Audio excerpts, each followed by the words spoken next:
guy, since I'm the apple of my girl's eye. When we go out stepping on the town for a while, my money's low and my suit's on style. But it's alright if my clothes aren't new.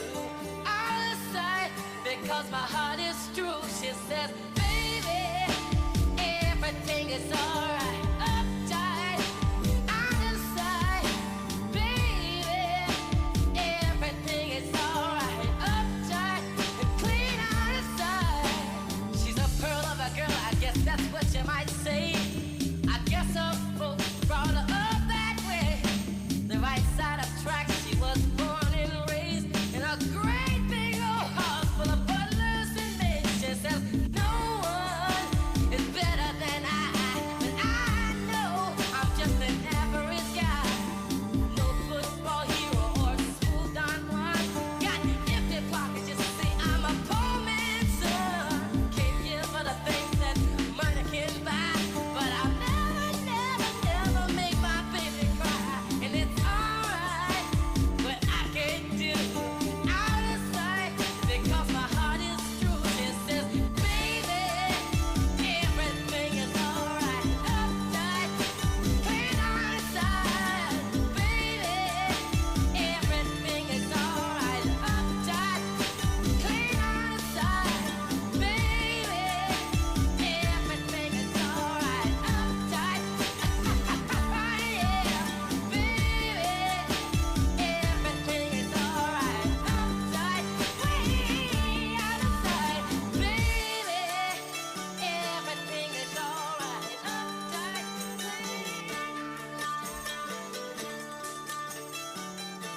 I play that in response to many, many requests. That's, of course, All Right, whatever you call that song. Rod Stewart and the Faces, a backing track for that song.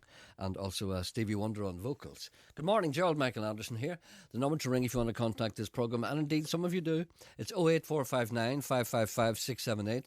Email address is jerry.anderson@bbc.co.uk. And the text messaging service for those of you who should go out more is 81771. A little complaint here about the Titanic celebrations. Some people feel left out. Here's a man says, once again, Ulster feeds on the rusted, sunken carcass of the Titanic. Let it go, for God's sake. Let it go. All I'm saying, I'm just reading the comments of the listeners. I don't have to make a attraction, isn't it? I know I don't have to make any comment. I'm just saying, this programme is a forum. It's a conduit. That nearly came out wrong there.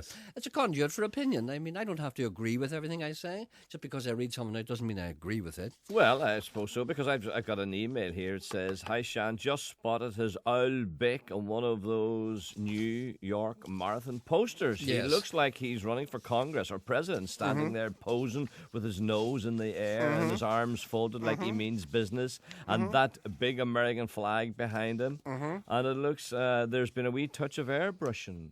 There is no airbrushing. No airbrushing. I hope he lives up to his hype. This is from Fester. So Fester? That's what it says. Yeah, I have to say that's a suitable name for a festering email. Well, there is no airbrushing. What you see is what you get. Look at my face. I'm going to adopt the pose that's on those posters, just for the benefit of people who don't Are you realize. low this morning? No, I feel fine. Your wee levels. My levels are fine. They always are fine. There's something else happens between the mix. I'm fine. Why are you getting complaints already? No. But We've only started. You sound low. I'm not low. I don't know. Maybe it's only in your head. Yes. Let me just explain. I, of course, as regular listeners will know, have decided, indeed, it was great pleasure, I've decided to run the New York Marathon on November 6th. There's a sponsorship deal involved, and I am running it for charity for Action Cancer. There are billboards up featuring my un-airbrushed face, urging others to join. And I'll give you details later on about what you may do to join in this great enterprise, or if you want to run with me, or indeed help me in my bid to become, well, I suppose, one of the fastest men alive. That's my ambition. I've got your mail. Will I open it? Don't open my mail. There may be personal stuff in. Send a girl in with it and ask her to sit in my knee when she's here.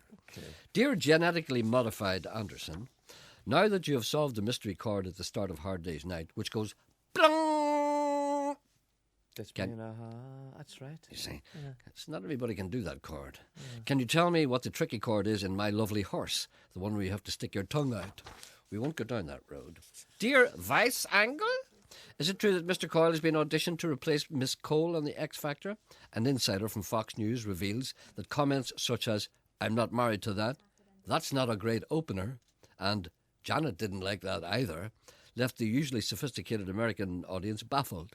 Also, Miss Nadine Coyle, no relation, twittered thus, "The US audience won't be able to understand what he says, hey?" A further press release speculates Mr. Coyle has been lured back to Ulsterfoil Radio in Derry near London by a huge package offered by Mr. J.M. Anderson, the Svengali-like figure behind the Northern Ulster media empire. Signed, Frank Mitchell. Ulster live. I'm afraid Ulster dead. Nadine Coyle, matrimonial, well, not matrimonial difficulties, no matrimony for her. What do you think of all that? Well, I think it's terrible. So it is. That our whole private life been dragged on through the papers again. But you know what I want to talk to you about, Gerry? It's not about romance, but you know all this talk about Cheryl on the TV and people not understanding her. Mm-hmm. Well, how come? I don't understand that. Like you were talking the other day with a Geordie accent. That's right. You know, so why do they not understand? Like they can understand me perfectly. Mm-hmm. So why can they not understand her? It's one of the great mysteries of the universe, and I can't get to the bottom of it either. It's just one of those, indefinable things that there's a huge difference between America and England, two countries divided by a common language. Now, I would get complaints like that about for instance, when I was on Johnny Ross. That's right, Jonathan Ross, yes. Johnny Ross, he said he couldn't understand me, but they understand me perfectly well in America. Did you understand Cheryl whilst you were in Girls Aloud? Absolutely, every word she said. And she understood everything you said? We were wild close. Well, I'm sorry to hear about your current difficulties. That's two men that you've gone through in this past few months. There seems to be some kind of want in you. Well, my daddy didn't like him.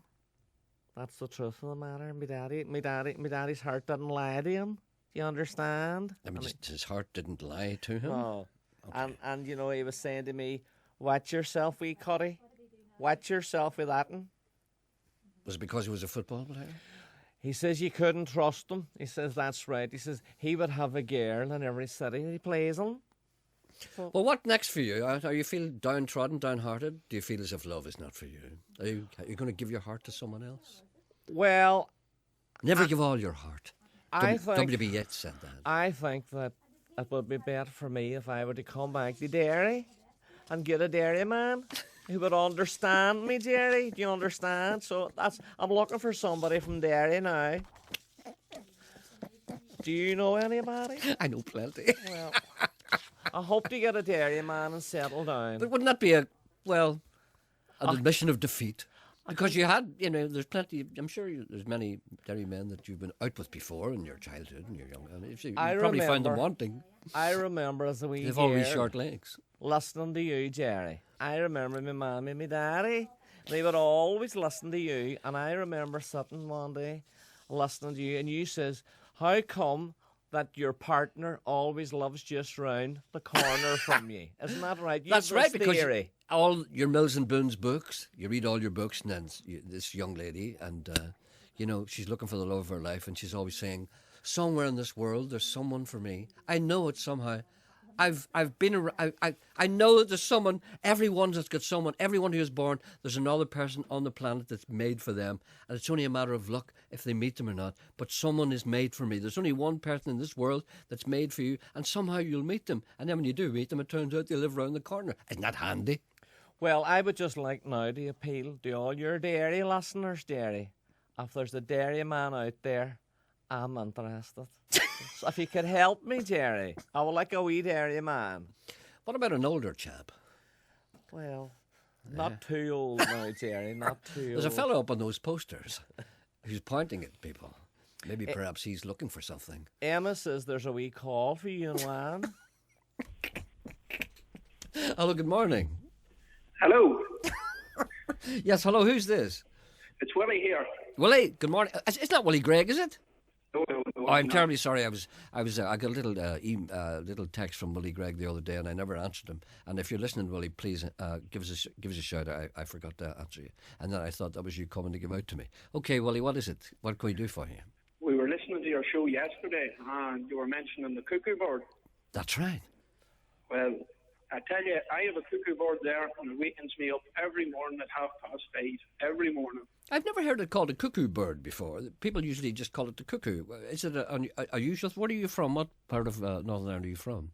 From Anna. From Anna. Do people call it the cuckoo bird down there? Oh, they could call it many things. No, I'm just wondering, do they call it the cuckoo bird? They say, oh, look, there's a cuckoo bird. Or do they say, as they say up here, look, there's a cuckoo. There's a difference in culture there. Anyway, go ahead. It wakens you up every morning. And I was wondering if there anybody that could catch it for us. Or... Get rid of it. So you're obviously a man who's not appreciating the wonders of nature, as we were told to by the BBC last week. So you're lying in your bed going, for Jesus' sake, boys, that cuckoo never shut up. Is that what you're saying to yourself? Well, What time does he start at? sorry? What time does he start cuckooing at? 5:30 every morning. 5:30? And what time are you supposed to get up at? Oh, shortly after he puts me up. I know, but what time would you get up at if you had a choice? I mean, are you a man who has to get up early in the morning, or can you lie on to 9 or 10? Oh, well, I like to lay on there now at the weekends, anyway. But see, when he starts at 5:30, how does he go? Cuckoo, cuckoo, cuckoo? Does he keep going, or does he stop every once in a while? No, he keeps going. He goes for about 60 seconds. Is it very loud? It's loud enough. Well, you see, you can't harm it in any way, even though your greatest desire is probably to shoot it. But you can't do that because the cuckoo is not a particularly rare bird, but you wouldn't want to damage it. And I'm sure you're not a man who'd like to hurt it. You just like No. You just like it to shut up. Just get somebody to take it away for us. Or maybe there's something you can do to make it quiet. Is there anything?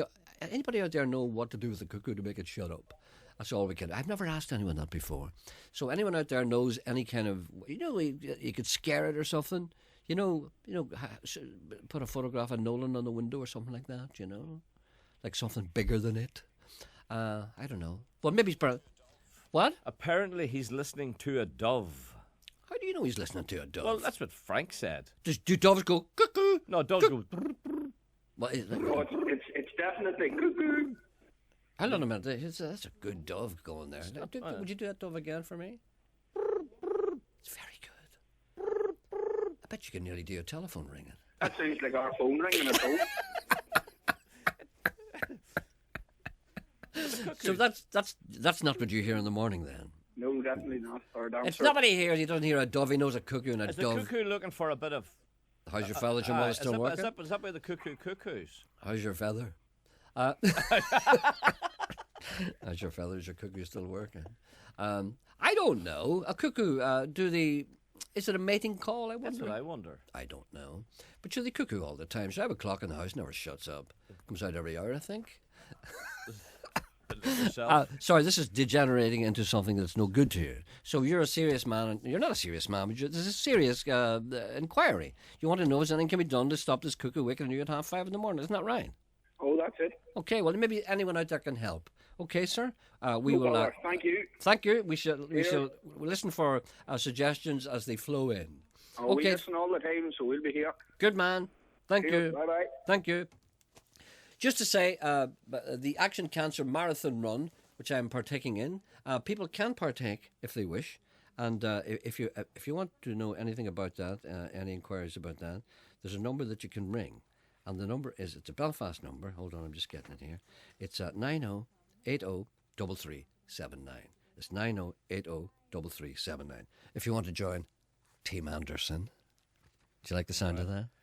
All right. Team Anderson. How do people donate money to you? Well, they do it in many ways. They can actually donate money by ringing that number if they want, 90803379, or else they can go to any Action Cancer shop, and they are in Andersonstown, West Belfast, Ballyclare, Bangor, Carrickfergus, Coleraine, Church Lane, Belfast, Cookstown, Craigie Road, Belfast, Londonderry, Enniskillen, Lisburn, Ormer Road, Belfast, and Newry. But the best way is to donate online, www.justgiving.com. It's just my mobile. See what happens when you put your mobile phone near a microphone? What? Oh, Did you ever know that? no, I don't have a mobile phone. I know you don't. That's what happens when you put... I'm putting my mobile phone up near the microphone. This is what happens. It's not happening now. Look at... Why is it not happening? Anyway, it happened there a minute ago. Look, stop happening. Anyway, so what you can do is www.justgiving.com, and a display will come up and it'll say, sponsor a friend. Your friend is me, Gerry Anderson. Just type in Gerry Anderson, then you'll have an opportunity. And it's not for me, of course. I don't get this money, although I've tried. I don't get this money. It goes straight to Action Cancer, and it's a serious thing. And I'm going to do this. And I am, as a matter of fact, I've been training this last couple of days. Do you not see the sheen in my face? Wonderful health. You've £85 donated this morning. It's slow, but it'll come along. Yeah, that's good. I know it's okay. I'm not expecting a lot of money like that, but good. Most of the money we will raise. Know that's coming in now. That's coming in, but most of the money that we will raise will be from kind of events, and you're very kindly helping me on that. And we'll having an event in Derry Stoke. What have you done about that event? I haven't done anything yet. You need to do. You get the finger out. Well, that's a crude way of putting it, but Yeah, yes, I will. You really would need to get the finger out because you're away next week for fortnight, and then July 22nd. Have you the band booked? No. Have you any of the artists booked? No. Have you the hall booked? No. Yes, I have the hall booked. You have the hall booked. Well, Yes, that's a start, but you've no band, you've no artists. How much are you charging? I don't know yet. Sounds Give me good. time. I have so many things to do. I'm busy. But I will do this. It's just a matter of time getting myself organised. I'm depending on help from people like yourself who are good-natured and kind. Here's something. Hi, Gerry. Hope you're keeping well. Just a wee note. I was down in Ireland last week. Now, this is from Nigel Porter. Would you... Nolan says that. What? Would you say that? Would you say I was down in Ireland? I don't mean to be political in any sense, but would you say that? No. Why would you say that? Why would people must? I heard Nolan saying that. Well, when the Queen was here, I asked him. He was missing for a couple of days. That's why he said he was in Ireland. And I wasn't sure where he was. And I said, where were you this last couple of days? He said, I was down in Ireland. That's right. Would you say that? No. Have you ever said I've that? never No, heard, I'm not being... Listen, no, I've never heard anyone say that. I'm not being political. I'm not being nasty, but I'm saying, have you ever heard anybody saying that? I've never heard. But there's two people I heard saying I've never that. heard. I've never heard. Well, I heard Nolan say it to you. Yeah. He's the only person. I've And ever then heard there's say it. another person who said, and this is Nigel. Nigel's a good friend of mine. Nigel says it too. Obviously, he uses that. But I just think it's unusual to say that, I go down in Ireland. I go down to Ireland. I would never say that. Not for any particular reason, but it just seems odd. Because, you're in Ireland. The island of Ireland, not in any political sense, but in a geographical sense. But what would you do? If you were in Dublin, would you say you go up to Britain? If you're going to Probably Derry, would you? I don't know. I don't think you would. These are complicated matters. Anyway, I hope you're keeping well. Just a wee note. I was down in Ireland last week to visit a close relative in the Black Rock Clinic. Well, what a hospital that is. I think Carlsberg... Also, that tunnel is some job, as they say, you have to pay. Have you been in the Port Tunnel? Yes. Isn't it great? I don't know. And the queue... Were you in it? It was, yeah. You didn't. They were still, they were you still don't know working. if it was great no, or not. they were still working on it when I was in it. There was a lot of construction. That must be about... It's so handy getting in the Port Tunnel, Sully and Dunleary. Aye. Oh, no, sure, we come in and we come off the boat, didn't we? Yeah. Were we in it then, were we? Yes, we were. Yeah, well, I was in it then, yeah. Well, why you keep arguing with remember, me? because it didn't sort of strike me in any way. Didn't strike you? I was in a tunnel. I've been in tunnels before, Oh, the QE2 was docked. Now, that's what I call a ship. You can tell by this that I don't get out much, but no rest for the wicked. Anyway, I watched Britain's Got Talent last night. I loved the table clappers and dancers. And I was thinking if you and Sean should have a blast at that on the show. All you do is clap your hands and clap the desk to the sound of some music. Then this woman called Jean played the organ or whatever it was and laughed and jumped up and down. It was all very exciting. Now, if I had your new book, I would have read that instead. Now, moving on to more important things, like the odd people of this world who drop their heads when they see you, and the ones who are really... And then there's the bragging, keep up with the Joneses type who really get up my bum. Also those people who moan about the most ridiculous things, like when we're ever going to land on Mars. Just last week, the astronomers of this planet found a planet which was something like 1 million light years away, which they think has some Earth-like features. It would take us 300 years to get there, but travelling at the speed of light, 20 years, and that was on the BBC News. Like, I really wanted to know that. Anyway, keep her lit, Gerry. Or could you please tell all those people who are still going on about Manchester United losing to Barcelona, get a life. Now, if it takes you 300 years to go to a place, I wouldn't go because you couldn't be sure you'd room would be in the hotel when you got there, would you? I was dreaming I was in a spaceship last night. That's amazing. Well, yeah. Aye. I haven't had you haven't had Ah, any no, but interplanetary dreams for a long time. No, were, it you, was- were you probed? It was only a wee tiny dream. It wasn't, but I remember now. I forgot all about it until you mentioned that space. Well, but- try and recall it in some No, detail. I remember being. I remember being very afraid because of the height. Yeah, well, you find that in the spaceship. Yes, but wherever we were on some planet. We weren't in the space. We were on a planet. Is it in the solar system or somewhere beyond? I was pointing to them. I said, "Look, there's Earth down there, Ah, so you must have been up. right?" Right. You And could I have been on Pluto or Mars. And I said, there's Ireland. Can you see down there?" And the boys couldn't see it. I was there, and they wanted me to stand up. And I said, no, if I stand up, I'll fall off. I see. And I was lying on my back and trying to point, and they were saying to me, you need to stand up and point to where Ireland is so we all can see it.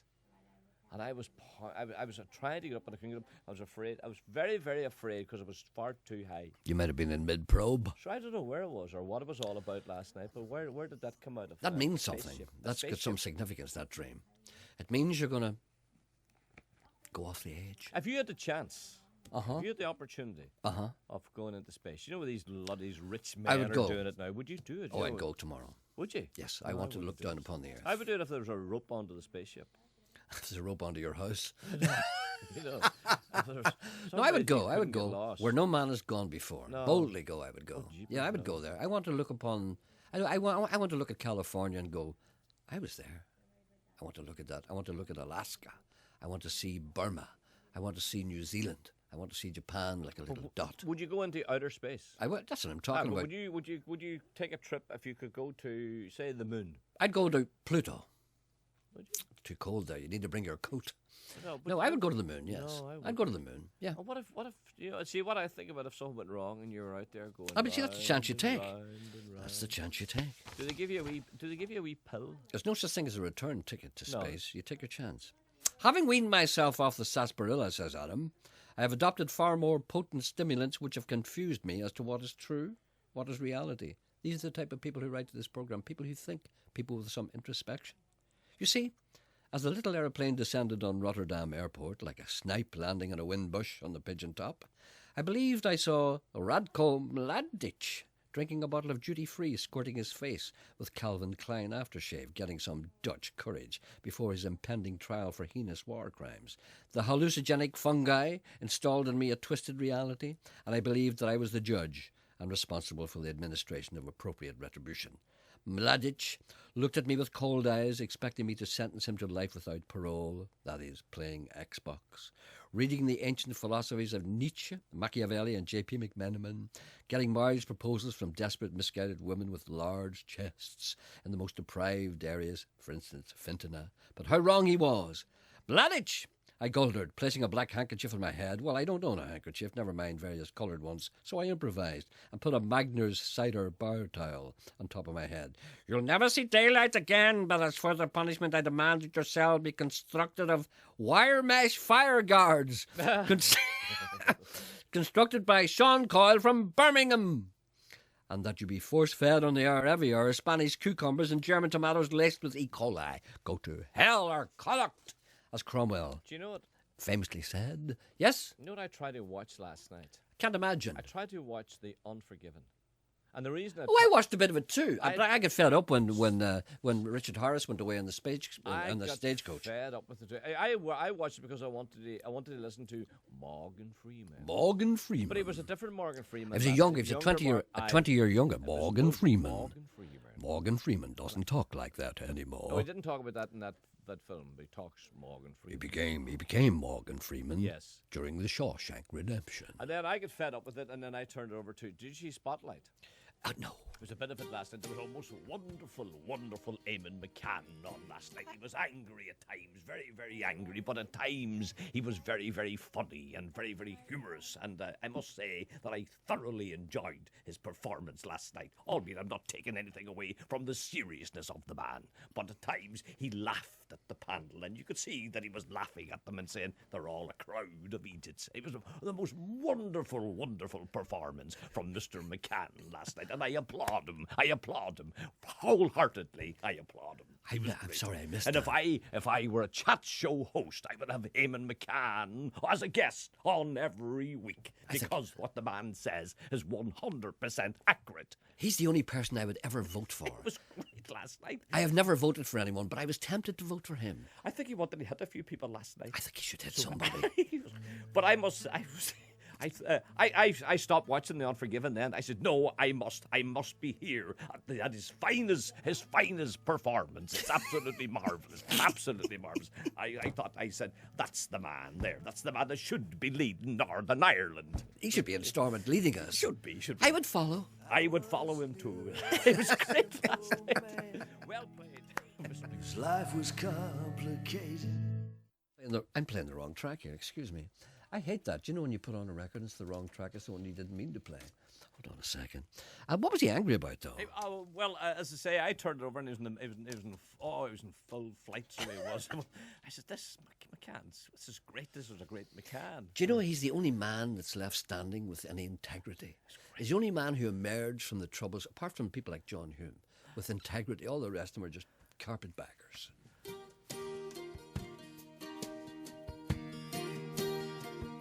I don't even know what a carpetbagger is. Do you know what a carpetbagger is? Oh, it's one of the people who went to the West with carpet bags, trying to make a quick buck. Yeah, I'm right. I'd just like to say... Yes, it was great. Wonderful, wonderful. Thank you very much for inviting me on the programme. Mark Carruthers was very good last night. Mark Carruthers is very, very good last night. And the times Mark Carruthers they were trying to do, and I must say this in the nicest possible way. The people that were there, even Nigel Dodds, them all, they were enjoying McCann. But he was talking a lot of sense. You understand? I'm not taking anything away from Eamon's performance last night, not for 1 second. But they were enjoying him. He was very, very good last night. He's the only man that you could listen to. Because you know he means what he says. He was saying, listen, and he's not just trying to get elected. Even Nigel Dodds was human. Nigel was enjoying him, really enjoying him. I wish I'd seen it for that alone. Traded down wind trouble for a bright rainbow. Had miles of mercy dropped upon my soul with tears dripping on my own payload. But like a rolling river, I was bound to flow through the rank and file of my own episode. You see, I am a very lucky man. I am a very lucky man. I'm just a little piece of somebody's master plan. And it is a privilege just to know where I stand. I am a very lucky man.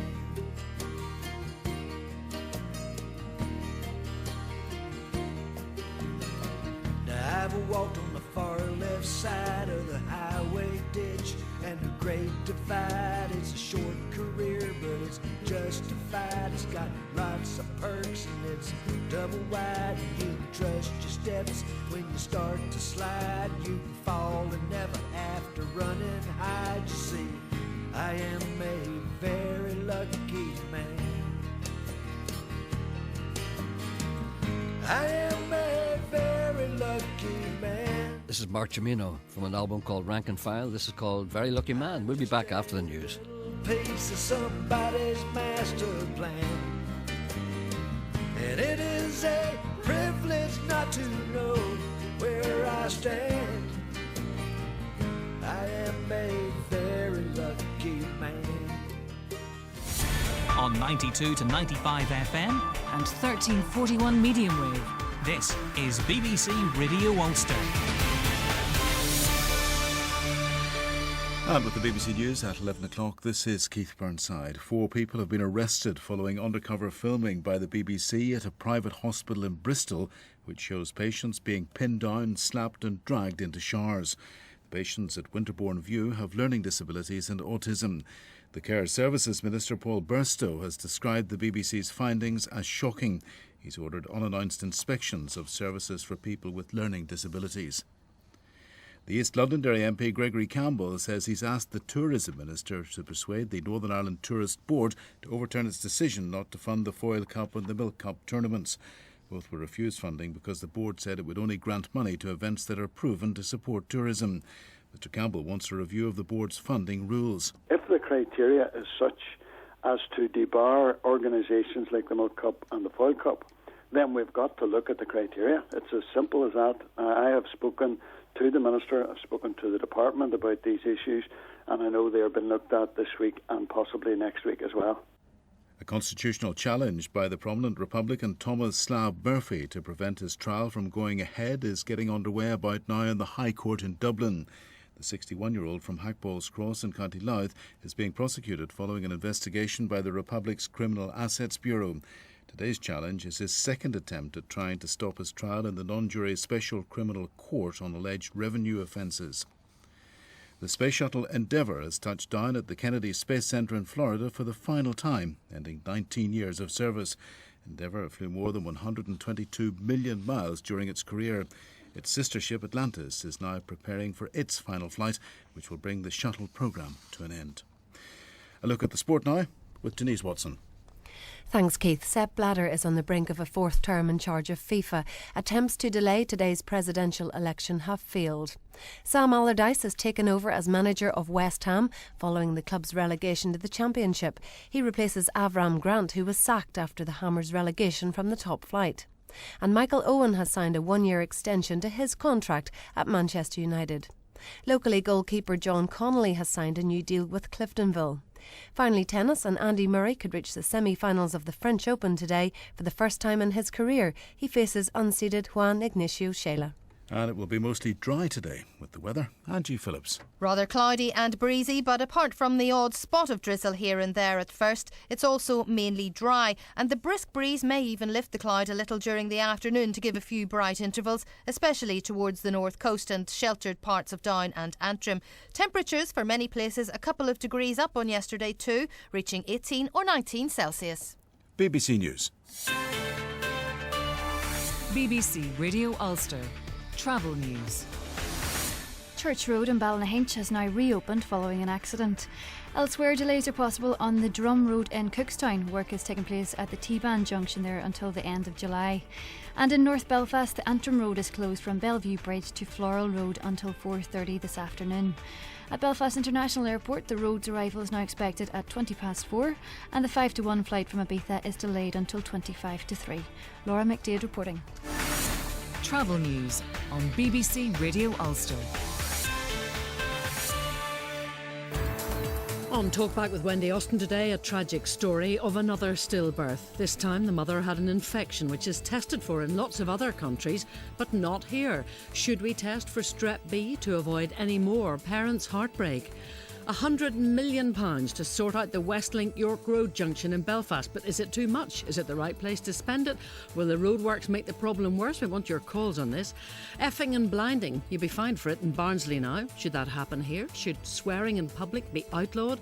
And £17,000 to prosecute a woman for stealing a bag of frozen prawns worth $6.99, only for the case to collapse because the prawns weren't kept.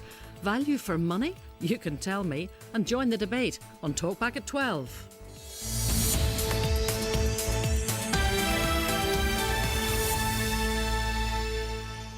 Look at that. Temperatures are set to soar to 18 degrees centigrade. We'll die. We'll be boiled alive. Listen, William Caulfield has just very kindly texted me and said he'd love to appear at our fundraiser on July 22nd. That's very nice of him. Isn't it excellent? Thank you, William, indeed. Thank you very much indeed. We'd love to have you. And speaking of celebrities, a gentleman writes to me and he said, I recently acquired a sat-nav with Hugo Duncan's voice on it. It goes... Did you know that? Yeah, I heard about this. It goes something like this. Keep between the ditches, boy. Keep between the dishes. Turn right. Skiddly. Keep her lit. Skiddly. Drive safe, God bless. Skiddly. What should be on it is, who's that wee fella beside you? Your husband. What age is he? 92. Long we've married. 50 years. Will you keep him now? You may as well keep him now. The phone's jammed. That's enough of that. Was that very loud there? I didn't think so. See, it's all confusing. When I put a record on, it sounds like thunder in my ears, which makes me think that I'm not loud enough. This is Paul Simon from his new album, which is called So Beautiful or So What. This is called Getting Ready for Christmas Day. A little seasonal tongue. From early in November to the last week of December, I got money matters weighing me down. Well, the music may be merry, but it's only temporary. I know Santa Claus is coming to town. In the days I work my day job, in the nights I work my night, but it all comes down to working man's pay. Getting ready, yeah, I'm getting ready.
Oh, I love that. That's a very unusual record. That's, what's the thing?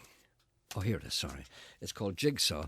It's from an album called What Goes Around, by a band called Celtus, who are from Enniskillen, a couple of brothers, and they were together. They had a band called Mama's Boys at one stage, many moons ago, but they got together, they did a kind of a Celtic rock thing, and that is their father.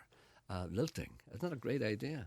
And that, I think that's quite hard to get. The album is called What Comes Around. It's on the Evangeline label, Evangeline. But you can always Google Celtus, Celtus. That's called Jigsaw. And before that was Paul Simon from his new album, which is called So Beautiful and So What. That's a song called Getting Ready for Christmas Day. Right, get ready. We are the pupils of Portadown Independent Christian School. We're holding a coffee morning, car wash and variety sale on Saturday the 11th of June 2011 from 10 a.m. till 12. There will be everything you can think of for a sale, and hopefully we can raise lots of money to help build our new school. Just in case people don't know where we are based, our school is on the Guildford Road in Portadown, and we would love to see as many people there as possible. So please encourage everyone to come and get their car washed and enjoy a wee cup of tea or coffee with home-baked scones and gravy rings. Mummy says they are your favourite. And maybe pick up a wee bargain whilst they are there. Thank you so much for announcing this. Our mummy loves listening to your show every morning when she is doing her power walk. Christian love and blessings from James, aged 8, and Anna, aged 5. P.S. Mummy and Daddy helped us with this. If you need more information, please contact me on this number. Thank you, Jim and Anna. Hope you have a great day. I'll announce that near the time if you remind me. Is there someone on the line here? Can I ask you something first? Yes, you ask me whatever you like. Now, you're fairly knowledgeable about the Wild West. And I've been there on a number of occasions. But you're quite interested in it. I'm interested in the Wild West, and I've travelled extensively in Arizona, New Mexico, and indeed Mexico itself. It's a wonderful country.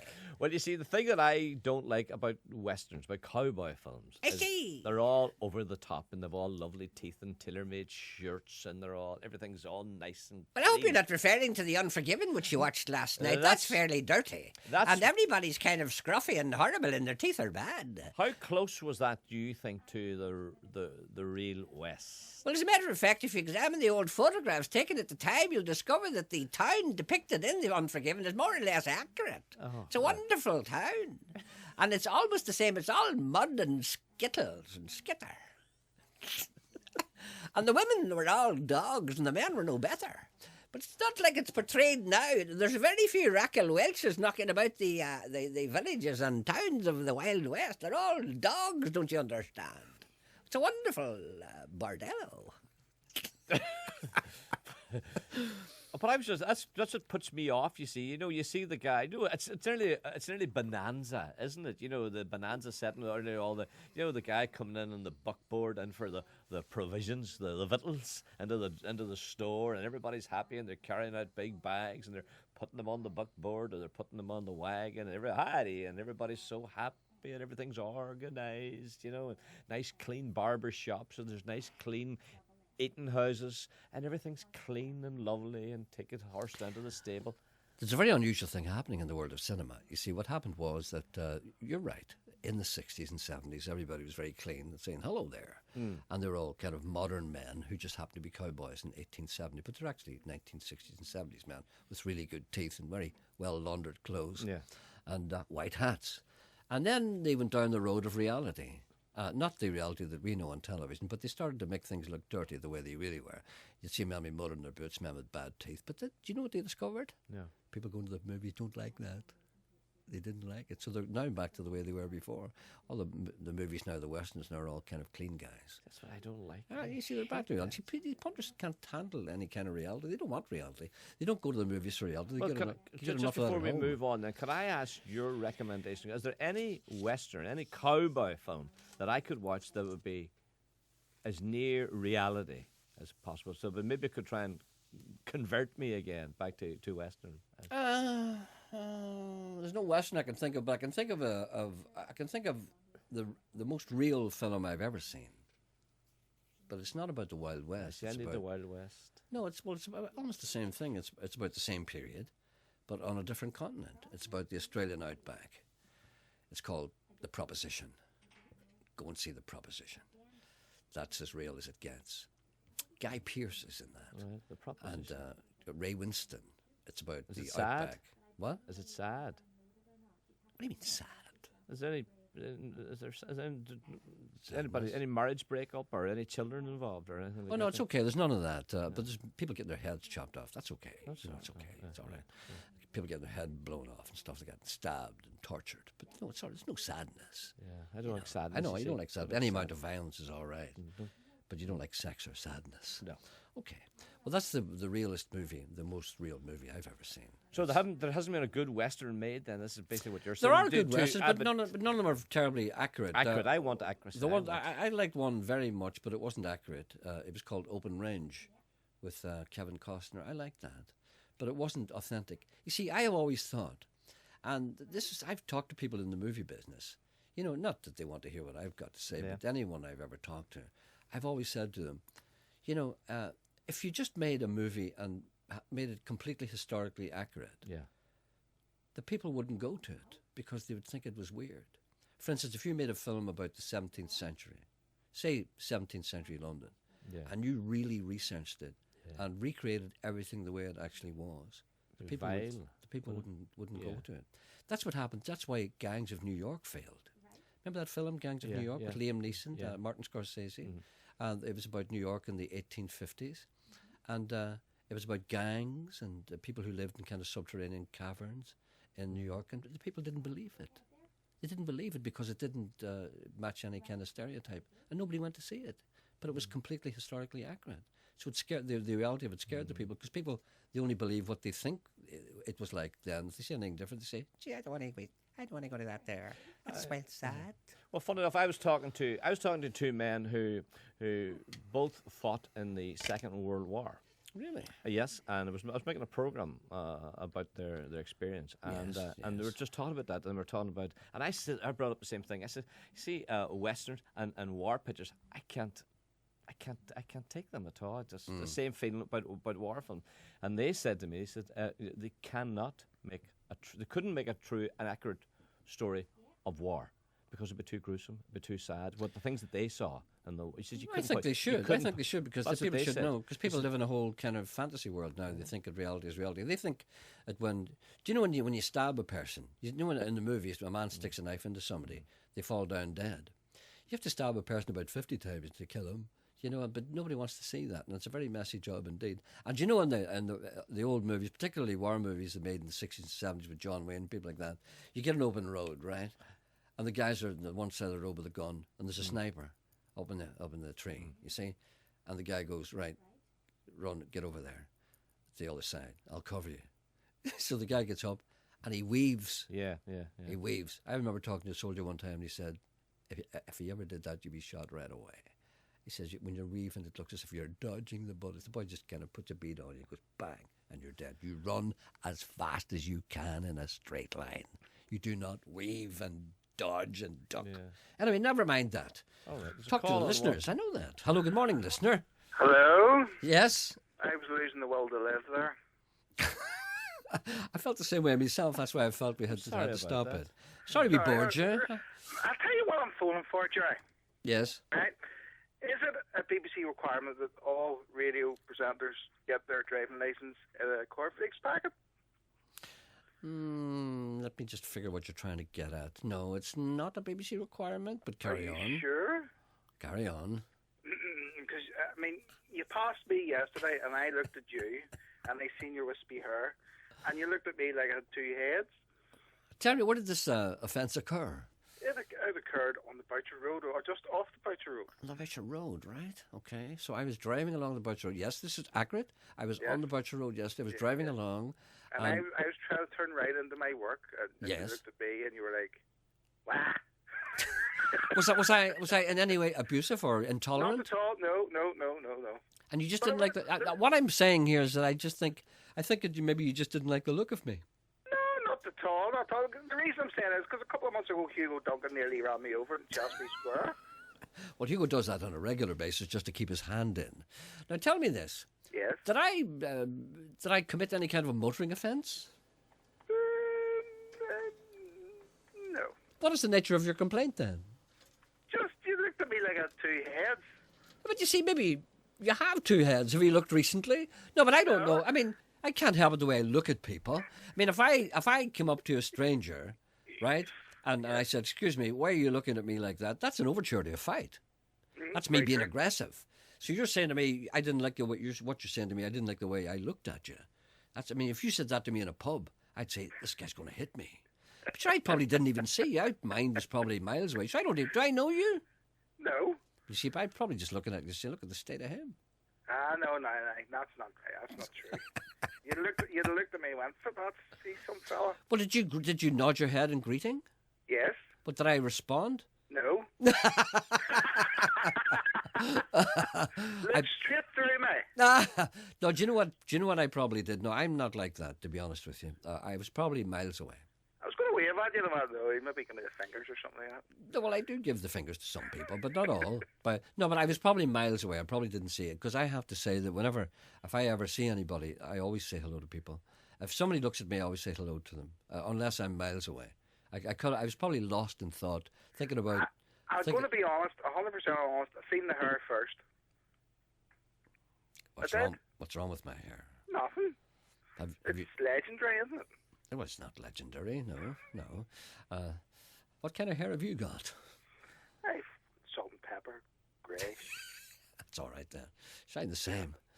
But listen, can I say this to you? I will look at you next time I see you. I'll see you in a different light. and I will Good say, man, I Gerry. will say You hello. miss me. I will see the error of my ways. And Well, go away now. I just wanted to clarify that, because it hurt me, I'm sure it did. I'm sorry if I hurt you in any way. Last night. I'm sorry. Okay. Okay. Goodbye. Night. Give me a hug next time. Go away. He's turned into Nolan. Do you see that? Claire's on too. Hello. Good morning, Claire. Don't be asking me for a hug. There'll be no hugs. Hello, today. Gerry. Wow. Was that very loud there? Was that me? Maybe it was me. Maybe it was Claire. She's excited. That's okay, Claire. I'll just turn you down a wee bit. There you go. I How's that? I have a question for Geordie. Yes. I need a goat. Well, I hope you don't want the kind of goat that he's looking for. Oh, what kind of goat's he looking Well, for? maybe perhaps you haven't been listening this last couple of days. Well, he's got a she-goat at home, and who is very, very restless. I see. And you know what happens when you get restless. So he's looking for a dog, another goat to make it not restless. You see? Right. So I hope you're not I'm looking. a goat. I don't have a goat to give him. That's okay. What kind of a goat do you want? I want a goat that'll eat the grass. I'm living out in the country and I can't possibly cut all the grass. So I need a goat to munch away at it. So obviously you've got plenty of space. Loads of space. And know where a goat will be confined. Sometimes people look for goats and they put them in their back garden of a council house. Oh, no. There's loads and loads of room. It's in the country. That And I was wondering, if you got one goat, would it be lonely? Would you need two goats? Well, maybe perhaps we could find that out the next time we talk to Geordie, or maybe we'll talk to him later on today. Maybe he could advise you.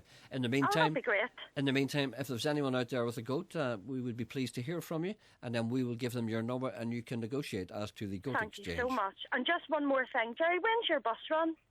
It's not decided yet when exactly it will be. Oh. We haven't. My mummy's dying to get on it, you see. She can't wait to meet you and Sean and Geordie. Well, tell her we look forward to meeting her. We haven't. Called Anne. We She's have probably listening now. Now, wait a minute. She's a big fan. What's her name? Anne who? Anne Young. Anne Young. Where is she? Well, she's in work at the minute. She works in a wee gift shop in the Krieger Road in Belfast. Good morning, Anne. Hope you're listening. And we'll get you on our bus as soon as we organise a date. Claire. Brilliant, Gerry. Claire. Sorry. Yes, Sean. The last time Gerry took a holiday, I think you're away for, 3 weeks or so, was it? Or whatever it was.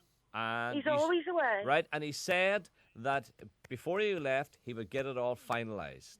I know he right, did. he's I've been listened to right. him on I the don't know radio. how long that was. He's away for 3 weeks, and he's back now a matter of months, and still nothing's happened. All I hear is Geordie saying, "Keep her, let the wee get out," and he's been saying it for months on end now. And apparently, a wee bird tells me Mr. Anderson is away again soon. Yes, on another. This But likes the holiday. This day next week. And no doubt you'll have to take over, Sean. Yes. I hope This day next week, I'll be gone. This day next week for a week or two. Yes. I've still no word of the bus run. I'm working for Jesus. No.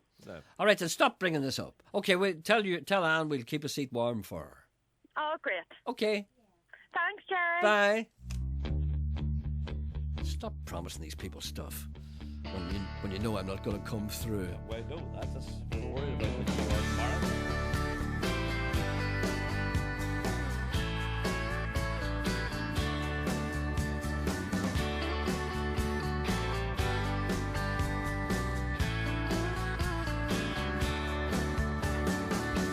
At the breaking of the dawn, day is born again. Just another missing link in an endless chain. Filling up the empty space left by one who's gone. Freedom's child was born today, singing freedom song.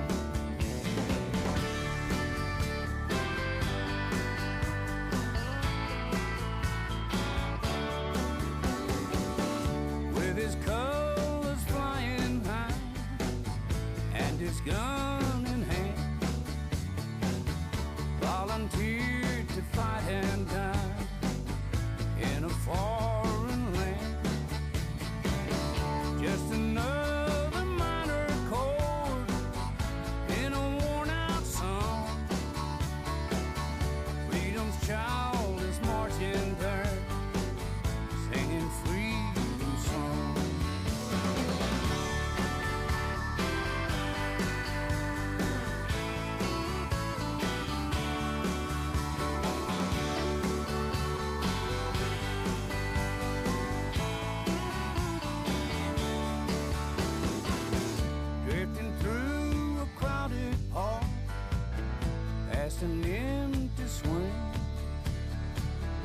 hidden in the sparrow's eye when it's on the wing,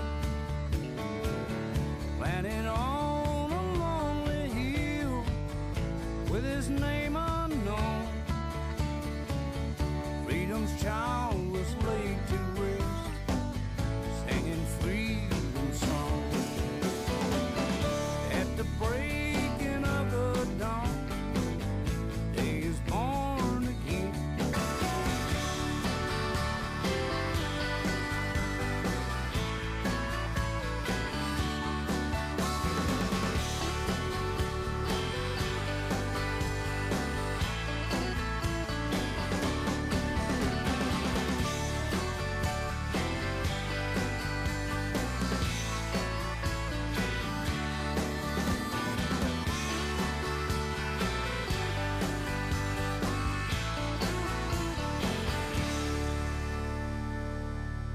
That's Freedom's Child. That's a singer called Billy Joe Shaver. You may have heard of him. What a fine singer and songwriter. That's from an album called Freedom's Child. Oh, that's the title of the album. It was out in 2002. If you were listening to Stephen Nolan this morning, you may have heard him talking to a little fella from the Shankill, a child called Jordan McCaig. Jordan McCaig is a participant in a film that's on tonight in a series, a network series on BBC Two. It's called Wonderland. 6 programmes about various aspects of life all over the place. And the one tonight is particularly good, and I mentioned to Stephen earlier on, I think it's the best film I've ever seen about anything to do with the Troubles. It's just outstanding. It's called The Men Who Won't Stop Marching, and it's on tonight on BBC Two at 9 o'clock. And the woman who produced it, directed and filmed it is Alison Miller, and she's on the line. Good morning, Alison. Good morning, Gerry. How are you? Oh, I'm fine, thanks. First of all, I'd like to congratulate you. Thank you very much. I watched a preview copy of that last night, and I've never seen a film like that. I urge everybody to watch that tonight. It's very difficult to talk to you about it because, and a matter of fact, the more I think about it, I should be talking to you about it tomorrow so I can talk to you about it. But I want to talk to you about it today to make sure that people watch it. So I don't want to be giving anything away. First of all, tell me in your own words what you tried to do and how you did it. Well, it's quite interesting because I think a lot of people in England, maybe the only images they have of marching bands is something that they'll see around July if we make network news, and it's about consensus groups and things like that.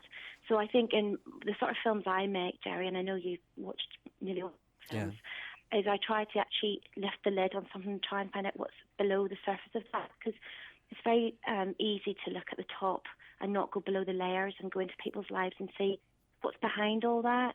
And I think in particular Shankill, which is a place I'm really fond of, and I've made many films about my darts women here many years ago, which I think you remember watching as well. Yes. And I think so many really good people here, and I think they feel quite frustrated sometimes that, you know, they're not portrayed properly, and they are quite vulnerable that way. And I think that I wanted to make a film that really looked at the bands, that went below the skin of it, looked to the families, looked to the kids who played the bands, why they do the music, and look at the relationships and look at a community that has really suffered.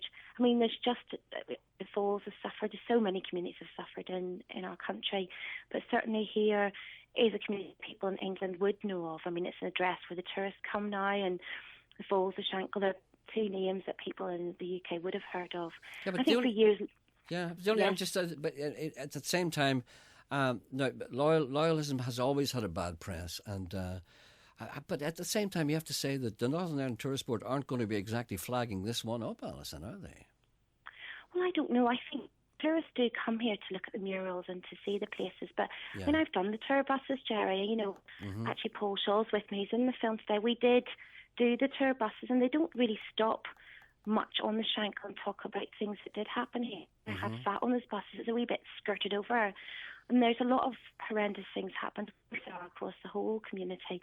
I think for here, the image of the bands is one thing, but nobody ever seemed to go below that and look at the other issues there. I mean, and certainly with this film, I wanted to look at universal themes like father and son relationships and about social deprivation and about lost childhoods, because so many people in our country have suffered and have had lost childhoods because of what happened here, and they are dealing with those issues now, and it'll be an ongoing thing for many years for many people. But certainly for Gordon to look at it through the eyes of a child, to see he's only known peace, he's not known conflict and trouble, but he's grown up in a place that's, you know, scarred by that. I think there's a lot of issues with that I find quite shocking myself, in that the housing, the social deprivation. I mean, people, they're really good people, and they want to live here, and there just seems to be streets and streets where they're just boarded up houses and they're not rebuilding them, and I don't know why, and maybe some politicians can tell us why. I don't know. It's not for me to say. Certainly I would like to know, but the bands does bring a discipline of, it's the years when the bands did, there was a different type of era in the 70s and 80s here, but there's a new era with music in these bands now where these kids are learning to play tunes like Wallace and Gromit and, that Flip Crack Away. Remember Calamity Jane, that do-do-do-do-do, I mean, things like that, where I was completely surprised. I mean, the wee kids are learning to drum that and different types of music. It's not all... It's not all F the Pope bands. It's not all No, not at all. I mean, the images from years ago, which I wanted to make film about now, not about then, but about now. But, I mean, we look at then through the eyes of the father, but certainly now with Jordan's generation, who's growing up, and what's his future, and, And what a charming wee fella. And what an innocent, vulnerable wee fella. But, you fear for him, don't you, at the same time, don't you? It is tough. It is. I mean, there was another issue in Nolan's one about education of Protestant boys. And, there's big things that we have to deal with in this country. And, the boys, there years ago there was manufacturing on the Shankill, and that's all gone. They're really terrible situation with jobs. I mean, people do want to work, and there's not very much here. And I know that's all over the UK, but certainly in this particular stretch of road, I mean, I think the bands do. I was surprised that the bands offered so much discipline for the children, and they do take a great pride in it, and they turn up, and they're smart, and certainly the band that Paul runs, he's with me today. The kids turn up and their wee boots are polished, and they do make an effort. And there's only one side of. I understand there's other issues, contentious parades, and that's not what my film's about. But certainly with these children in this particular community, there's a great sense of pride that they love it. They look forward to it 3-4 nights a week, doing the wee mates. You learn how to walk up and down and play a tune, and music at the end of the day. I mean, the boys' model's featured in the film, and the boys' model's wonderful. I mean, they do encourage music, and one of the things I thought was really good. Sometimes I think in Northern Ireland, reporters, TV reporters, and people who are making films, they tend to ask the questions they shouldn't ask. And I thought you were really good, because I was always waiting for you to ask the next question, but you didn't do it. You didn't do it, which is great. You just let them decide if they wanted to talk about it or not. You never said to people, well, what did you do? I mean, are you ashamed of anything you've done, or what's important? You never asked them that. You just let them talk, and I thought it was great. And one of the things that you did too, you and it was a very surreal thing, I thought. I don't want to give too much away, but you drove around at night, and you just filmed the kids hanging about at night. It was almost like a kind of a subterranean underworld, wasn't it? Well, I'll let Paul explain that to you beside me. Let's Paul's in the car who we drive around at night looking for the kids in the band. Here he is, Gerry. Yeah, Paul. Paul, you were with Alison when you drove around that night. Sorry, Gerry, could you say that again? You were with Alison when she filmed the kids at night, and you drove her around, didn't you? It was it was almost Dickensian, and people might be kind of frightened by that, Do you think? Yeah. How do you think people will take this film when they see it? Without expecting, they don't know what to expect. How do you think they'll be? Well, how do you think they'll think at the end of it? Well, I think it'll open a lot of people's eyes, Gerry, to tell you the truth. I think the blinkers are put on for a lot of people and a lot of politicians that deal with the Shankill area, the Greater Shankill, and as Alison says, the amount of social deprivation is sort of, it's in a bad way. I mean, if it genuinely, people may think I'm sort of trying to beg myself. But the band that I run in particular, if it wasn't for the band, the truth is that some of these young children would just be, into drugs and antisocial behaviour and things like that. The band really does stir them away from that. The bands are misunderstood, because the only time people see the bands are during the 12th, that kind of thing, and they've got a kind of political kind of coat trailing thing. That's what people think, but it's not that. It's not that, and this is the thing that's important about this. The media can sometimes portray the bands in the wrong light, to be fair, Gerry. I mean, what Alison's done took an in-depth look into what we are about, and if only we can be given 5 minutes to try and tell people what it is about and show them, then hopefully we can sort of start a ball rolling with people having more understanding about what we're about, you know. All right, Paul. Okay. Well, when you saw the film yourself, I mean, how did you feel? Did you feel as if this was a good thing, or did you feel as if, oh dear, what No, do people not. think of us? What did you think? Definitely not. It was an honour to take a part in it. Alison's a wonderful girl. She helped us out the whole way through, just especially with like this stuff. But no, I think people will enjoy it. I really liked it myself, Okay, and hopefully you're watching it tonight yourself, Jerry. Oh, I've already seen it, but I'm going to watch it again tonight because I want to watch it again. I want to watch it again. Paul, thank you. I've seen it 3 times myself. I think it's a beer tonight instead. Paul, thank you. Could I just have a final word with Alison there? Thank you, Paul. And you can indeed. Very nice talking to you, Jerry. Thank you for talking to me. Thank you. Thank you. Bye-bye. Bye. Alison, you spent four months in the Shackland. That's the value of it, because people just zoom in and zoom out, don't they? And they say, oh, look, there's the Muriels, there's these fellas, oh, look, they're all full, and then they go. Yeah. But you were there for 4 months, and you were able to get under the skin of everybody, and people trusted you, and they talked to you. And one of the fascinating things that I don't want to give anything away, one of the fascinating things that he said, one of the reasons why he was in the band, because he felt as if he was a child again, which meant that he felt as if he'd missed his childhood. Yeah, I think there's a lot of lost childhoods, probably across the whole Northern Ireland, but of time. I mean, some of the lads, father's 38, but he's coming up to that age. There's a whole era where that's all he knew growing up in a place like here, And I think with Lee, one of the other fellas in the band, it's the same thing. And I think they enjoyed that. I mean, there's a lot of camaraderie. I suppose a bit like my darts camaraderie and that. And I just feel sometimes here, Gerry, it feels as if people put a sticker on a tin and they say that's and that's it. But life's so much more complicated than that. There's always other things. And I think to pull that apart and try and look at that. And the boys all over the UK papers today, they adore him. I mean, if Jordan doesn't have some film contract by tomorrow, I'd be stunned. He's just... Oh, he's a star. He's a complete star. And such lovely wee fella. But at the same time, a wee bit hard as well. He's a mixture of everything, isn't he? I know. Isn't he? He is. He is a mixture of it. He's a mixture of we're breaking up a wee bit here, Alison. I'm afraid that line isn't great.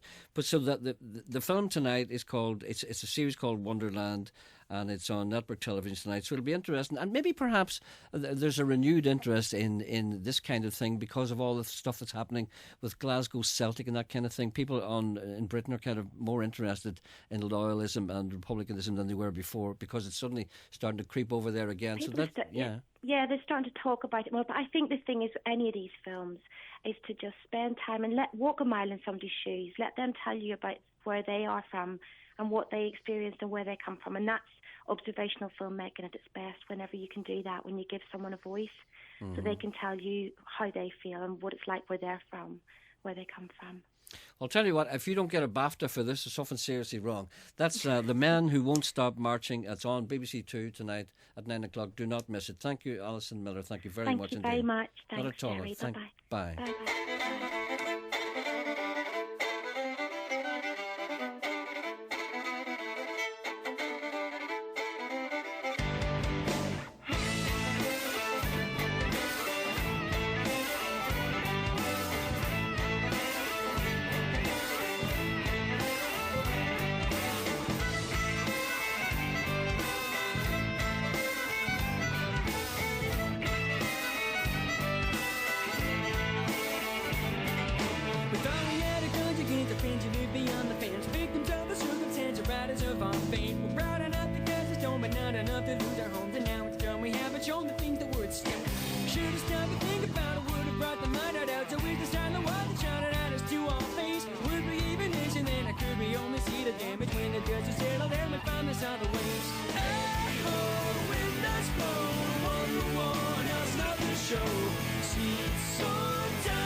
I should have learned a harmony before it took its time.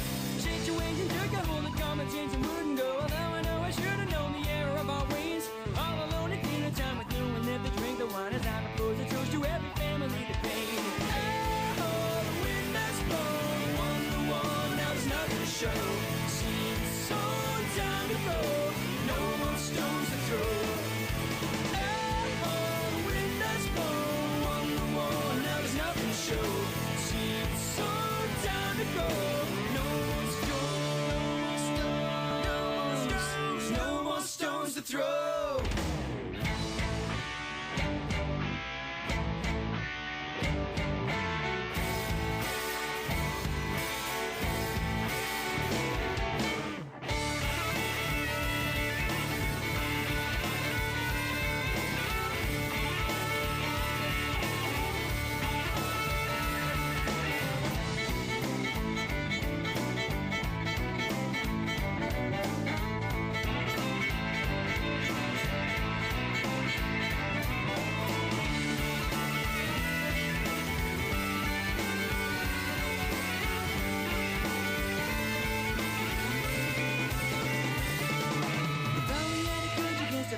Beyond the fence, victims of a circumstance around us of all things. Proud enough to cast a stone, but not enough to lose our homes. And now it's done, we haven't shown us what was at stake.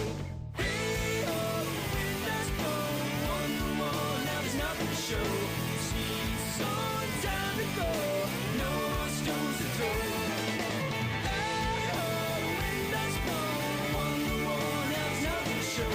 Seems on time to go, no more stones. No more stones to throw.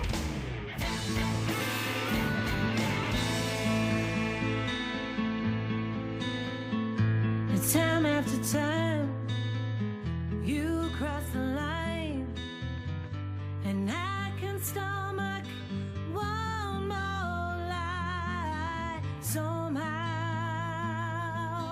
someday, you gotta pay.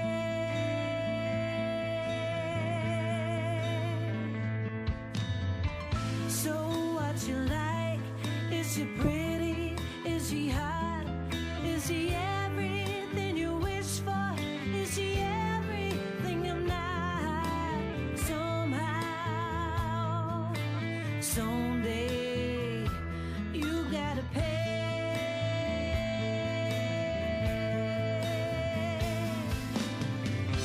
I'm not dead. I'm only sleeping till the thunder in my head will keep on rolling.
time you cross the line, and I can stomach one more lie. Somehow,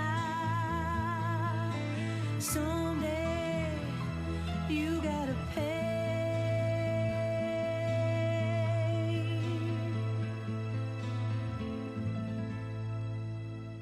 That's a local band called Indigo Prime, and that's a song called You Gotta Pay. They're launching their new EP in the Black Box tonight. Everyone is welcome. Go along. They're local. The band is made up of local singers and musicians, two of which teach in Newton Breda HS.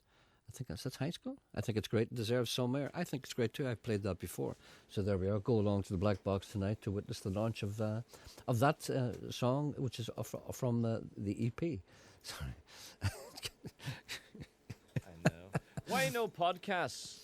Well, I'm just about to mention that there have been no podcasts for this last few days or so. This is because the Undertone is not here. Is that why? He's responsible for the podcasts, and he is off in Las left Vegas. He left no deputy. He left no deputy.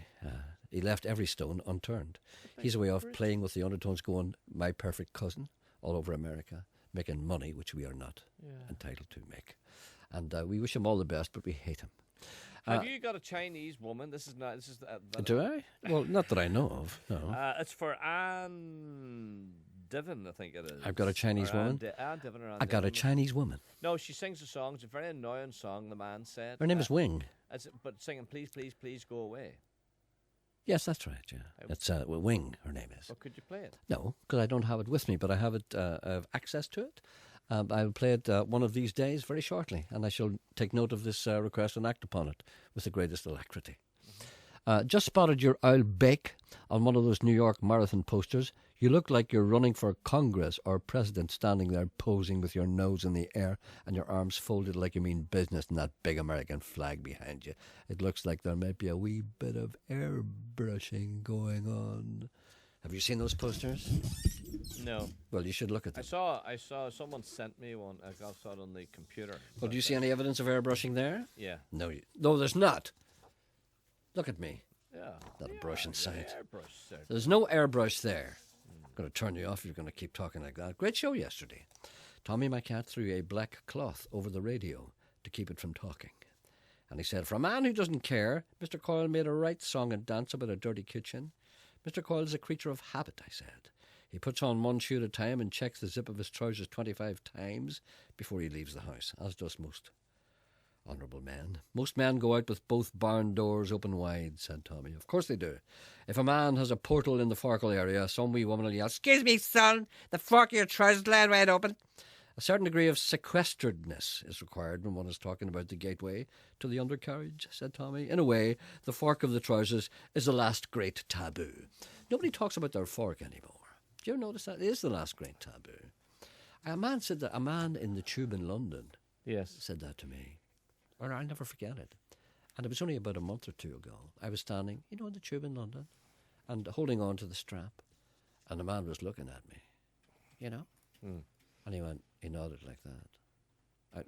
If this was television, you would see me doing this. Mm-hmm. But it's not. So describe what I'm doing. All right, you're nodding. He nodded at me like that. Yes, you're nodding, yes. Like that.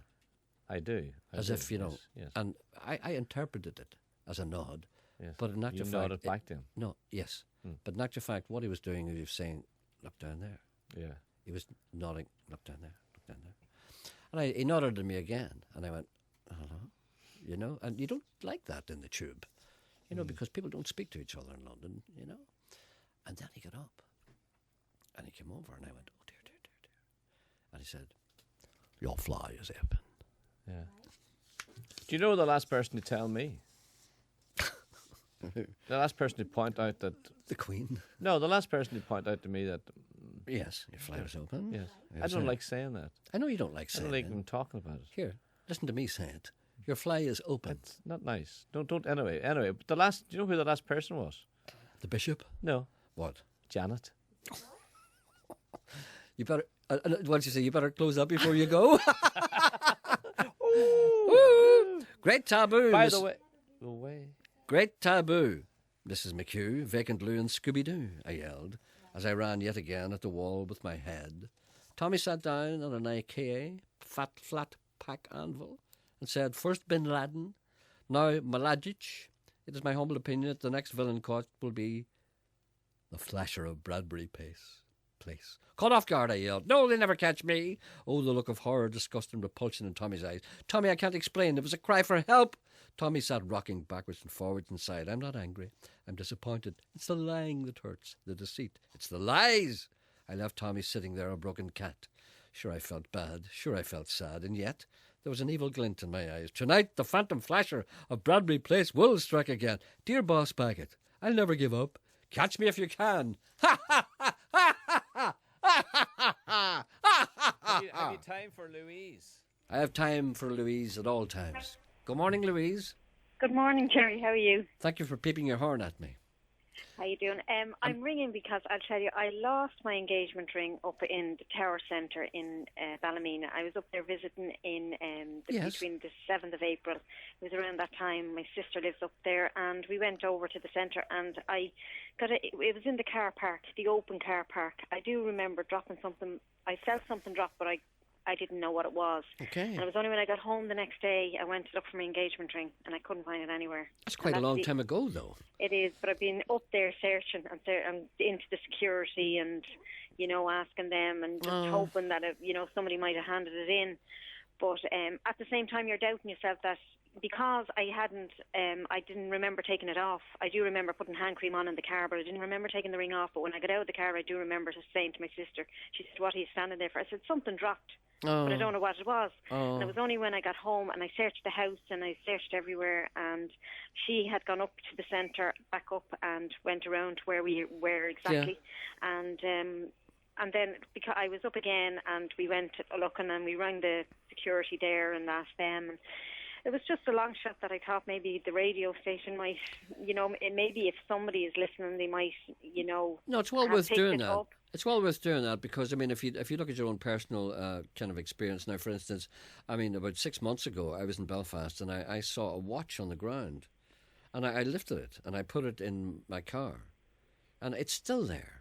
And I keep saying to myself, now, I would need, it's not a terribly expensive watch, but, there are people who do that. There's no malice, or indeed, I didn't mean to keep it. Somebody might have found that and put it in their car and said, I must do something about that. So yeah, and I know it goes on the long finger then. No, but you never know. That's what the radio is for. So, tell me again, April... What was it? It was between. I'll tell you. I normally when I go up there, I have it. There's a little calendar in her room, and I always put it on. And it was around her child's birthday, and he was on the 7th of April. So it was between the 7th and the 14th, I'd say. Where was it? Where was it again? In the Tower Centre, the car park on the outside. The outer car park as opposed to the underground or the multi-story. Yes, indeed. And there's a mound of sand there in that car park. It's been there for so long, I don't know how long it's been there. And we just parked right beside it. Okay. And literally near, I suppose it's near the top where you come out of the cars, but most people that park there would know where that mound of sand is anyway. All right then. I like a mound of sand in a car park. It makes you feel comforted. So anyone there who found an engagement ring and maybe perhaps slipped it in their pocket or put it in the glove compartment of the car, give us a ring here, 08459 555 678, because obviously it's priceless to you. Yeah, well, it's the significance of the whole thing. You know yourself, Yeah, sure. But anyway, thanks very much for having me on the show. Thank you very much indeed. Where are you from, by the way? I'm actually from Dublin, but I live in County Meath. Good girl. Okay, thank you very much indeed. Thank you very much, Gerry. Not at all. Bye. God bless. Bye-bye. Bye. That's all we have time for today. Just to remind you, if you want to donate to Action Cancer for the New York Marathon, or indeed you want to take part, by all means, log on to www.justgiving.com, and the display will come up. It'll say sponsor a friend, and my name will come up, and then you can do that, or you can do that at any Action Cancer shop in Northern Ireland. See how reasonable I sound. What sort of a watch was it that you found? Why didn't you contact the local radio and tell them about it? It's a Cartier watch.